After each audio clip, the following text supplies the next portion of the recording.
Oi, gente, tudo bem com vocês? Hoje o programa vai ser um pouco diferente, né? Vocês acho que já conseguem ouvir pela minha voz, pela qualidade da minha voz, que eu estou gravando de casa, improvisado.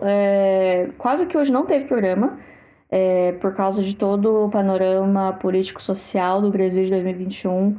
Não consegui gravar, né? Não consegui ir para casa do Alexandre gravar, ou ele vem aqui, enfim.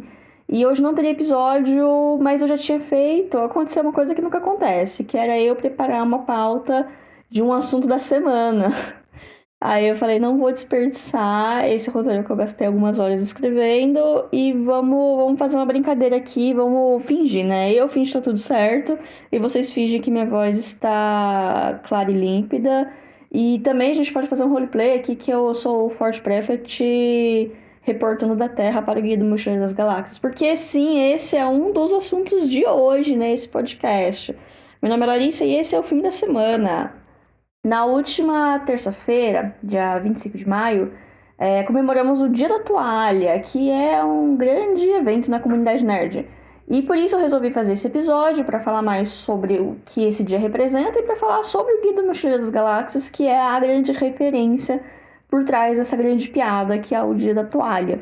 Eu ia postar conteúdo no Instagram do fim de semana, até no meu Instagram pessoal, mas sei lá, essa semana tá tão fuem, sei lá, tô com cólica, estou nesse momento com cólica, então não rolou, não teve foto minha com toalha, por mais que eu estou olhando pra minha toalha nesse momento, porque sim, sempre é bom você ter uma toalha por perto, né? Vamos por parte.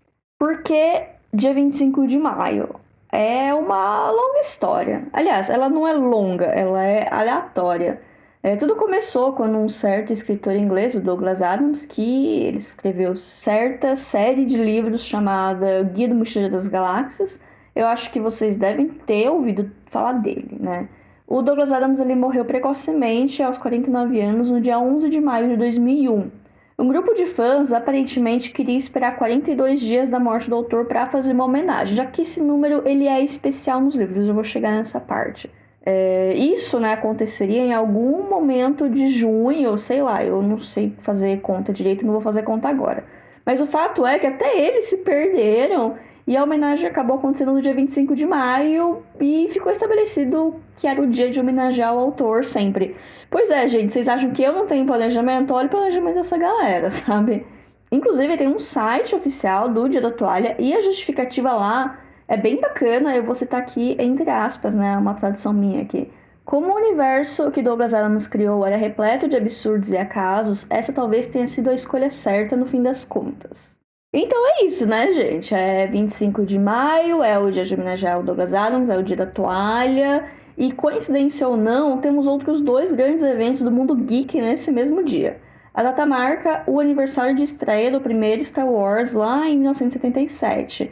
E com isso, né, o pessoal se apossou da data e virou o dia do orgulho nerd, onde grandes lojas se aproveitam para fazer promoções e tal. Teve um monte de postagem ontem.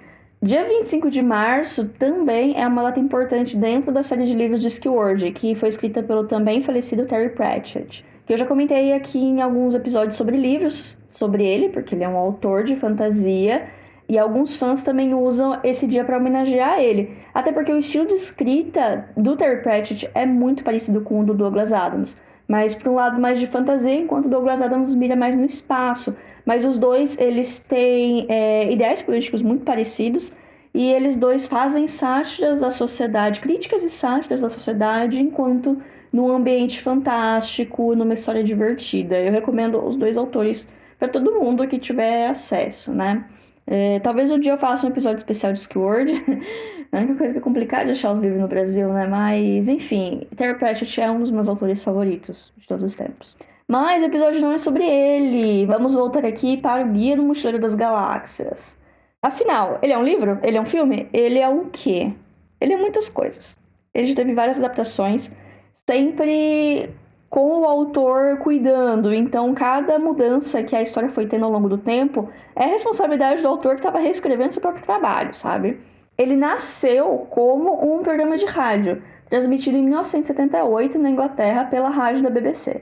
Ele foi um grande sucesso, ganhou episódios extras e no ano seguinte foi lançado a novelização dessa história, que é o livro que todos nós conhecemos hoje, que temos o acesso mais fácil, principalmente aqui no Brasil.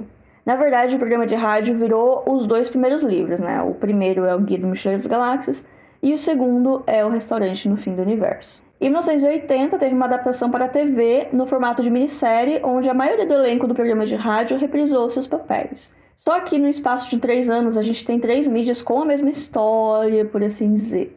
O Douglas Adams ele já tinha experiência com TV, ele escreveu alguns episódios da série clássica de Doctor Who, por exemplo, e isso faz ele ter uma noção maior do que funciona em cada mídia. E com isso, também parecia que ele estava aprimorando a sua obra, por assim dizer, fazendo pequenas mudanças em cada mídia que a sua história foi sendo adaptada.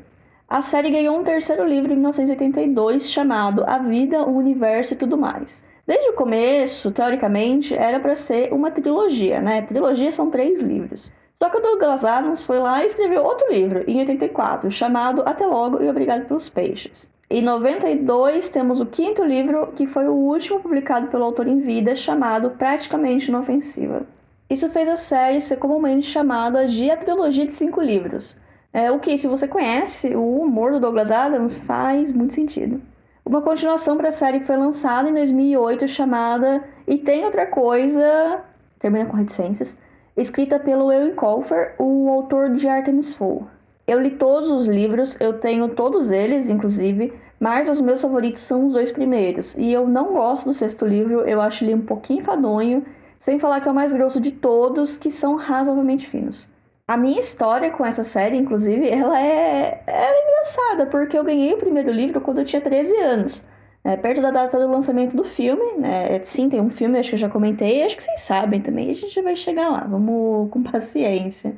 Inclusive, o livro que eu tenho, ele tem a capa do filme, mas é uma capa bonita, diferente de outros livros com capas de filme, essa não tem os rostos dos atores, é mais um contorno, assim, deles, com a identidade visual do logo do filme e tal.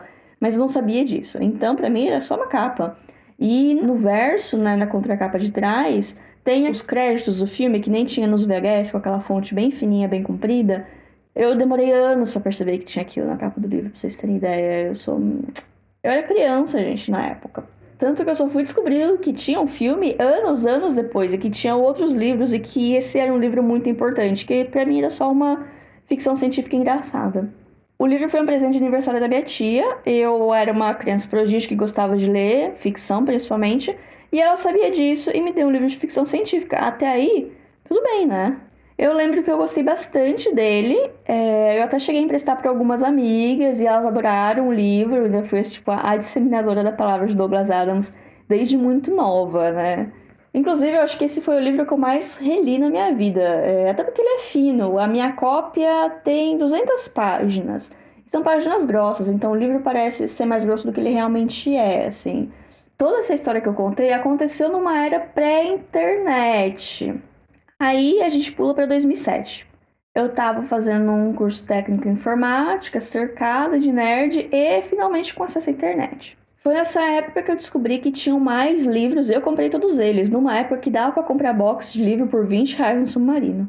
Foi por aí também que eu descobri que tinha o filme, que infelizmente no momento não tem no Brasil em nenhum streaming, nem para aluguel digital. Mas eu tenho um DVD dele na minha pequena coleção e eu lembro de ter...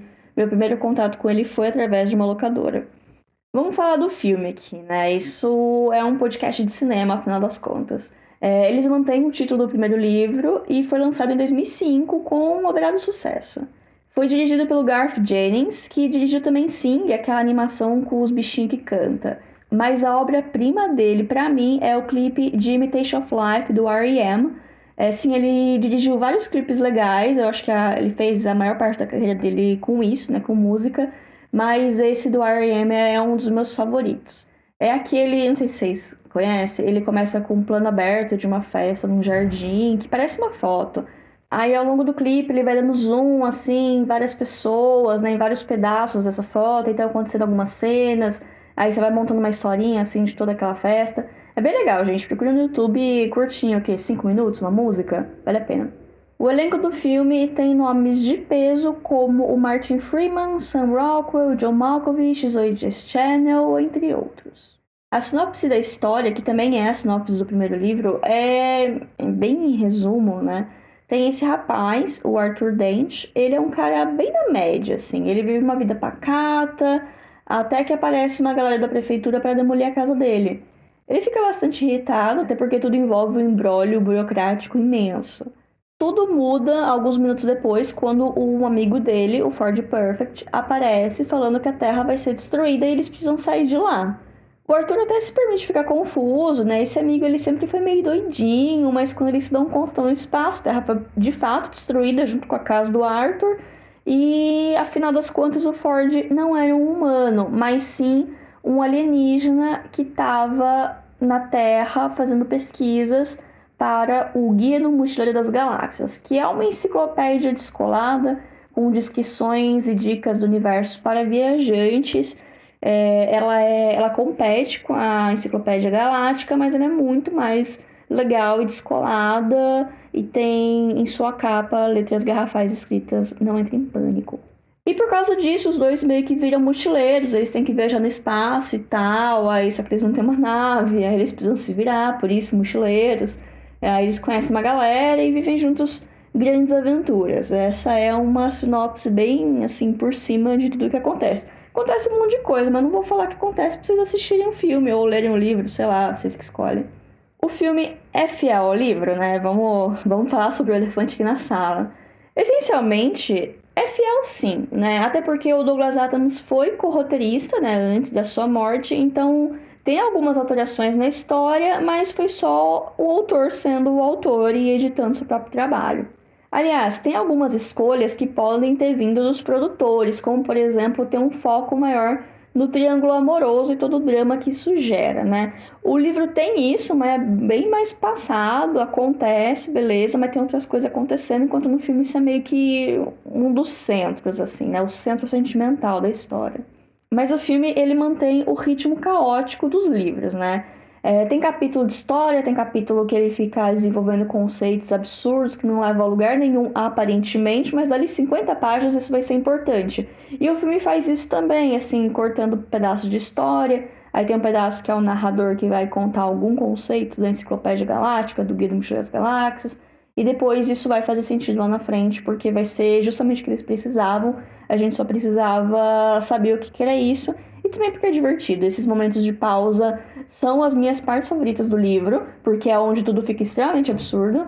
E no filme eu achei que foi bem adaptado.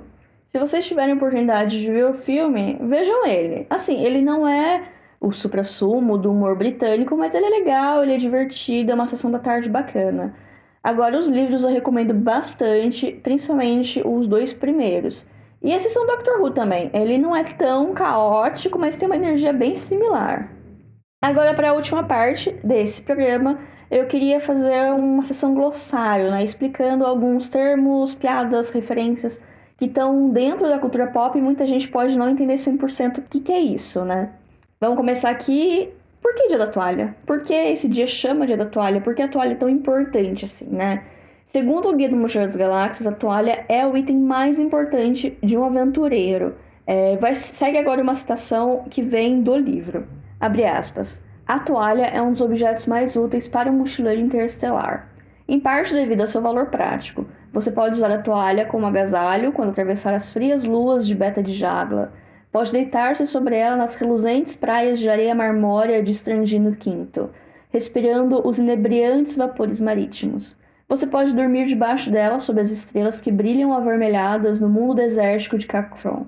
Pode usá-la como uma vela para descer numa mini jangada às águas lentas e pesadas do rio Moth.